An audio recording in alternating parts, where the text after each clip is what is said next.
Side. Thanks for joining us. I'm Dan Spieler. And I'm Birshel Edmay. Now, this is still a developing story at this hour. In fact, right now, IMPD officials are giving us an update about that triple shooting on the east side, and we want to listen in.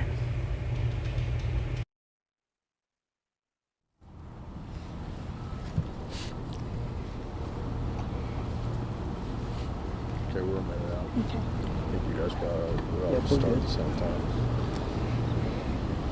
Okay, we're waiting here for Officer William Young, who's about to address reporters about this triple shooting that happened on Indy's east side around 4:30 today.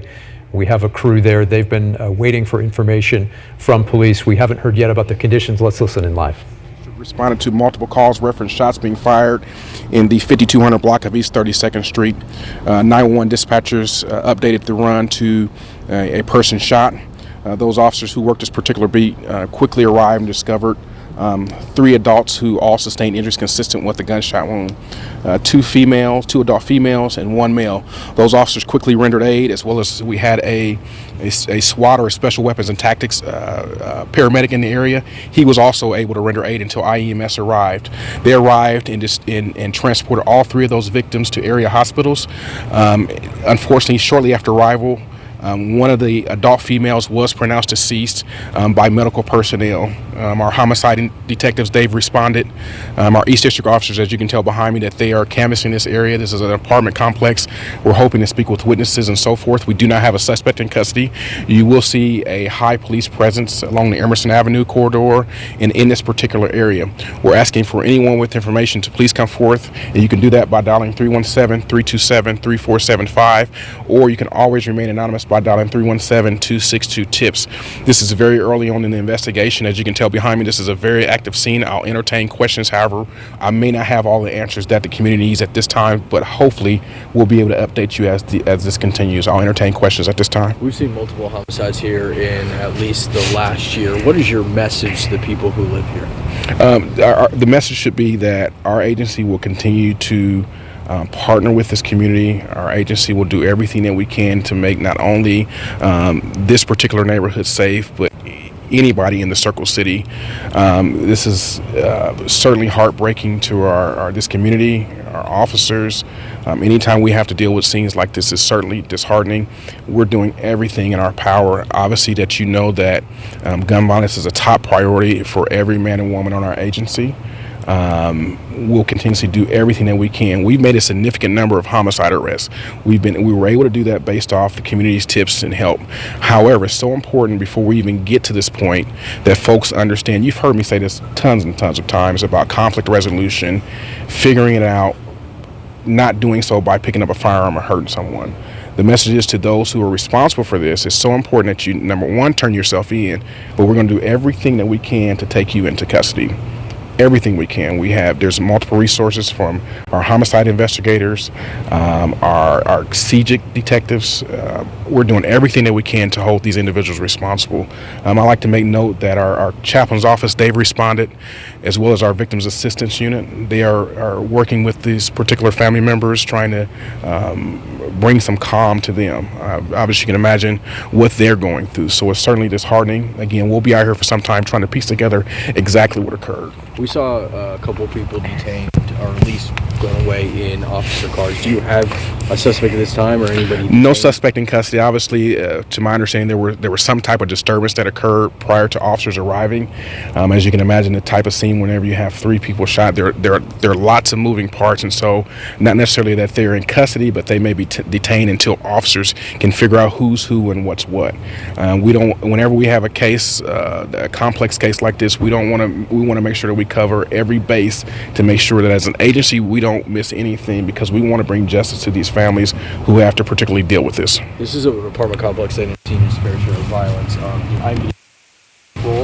Absolutely. Our community relations officers, as well as our beat officers, will continue to not monitor or not overly police, but we want to partner with this particular complex. I know our East District commander will do everything that he can to provide resources, not just from a police standpoint, but we want to make sure, we want to understand why these things are happening, why these acts of violence may be happening in this particular area. And I know that he'll do everything that he can. I'll have a call with him shortly. I know he'll do everything that he can in his power to make sure that we do everything that we can as an agency.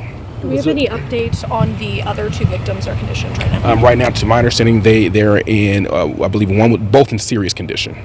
Bill, I know sometimes there can be challenges with witness cooperation. Right now, are your officers having any of those issues right now, or people sort of talking information that they've seen gathered before? Haven't get that far yet, but witness cooperation is always key. As you know,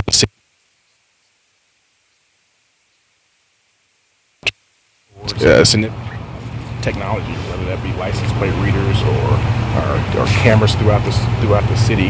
However, nothing beats the cooperation. From the community. You heard me say this earlier, that we've made a significant number of arrests based off community tips. We have to have the cooperation from the community in order to make those arrests. But again, before this even happens, where we have someone to pick up a firearm and hurt somebody, we want to get the message across that, hey, you're going to be held accountable and responsible if you choose to do these things. Do you have more information on the nature of the shooting? Was it a drive-by? Preliminary information suggests shots fired. I hadn't heard anything about a drive-by shooting.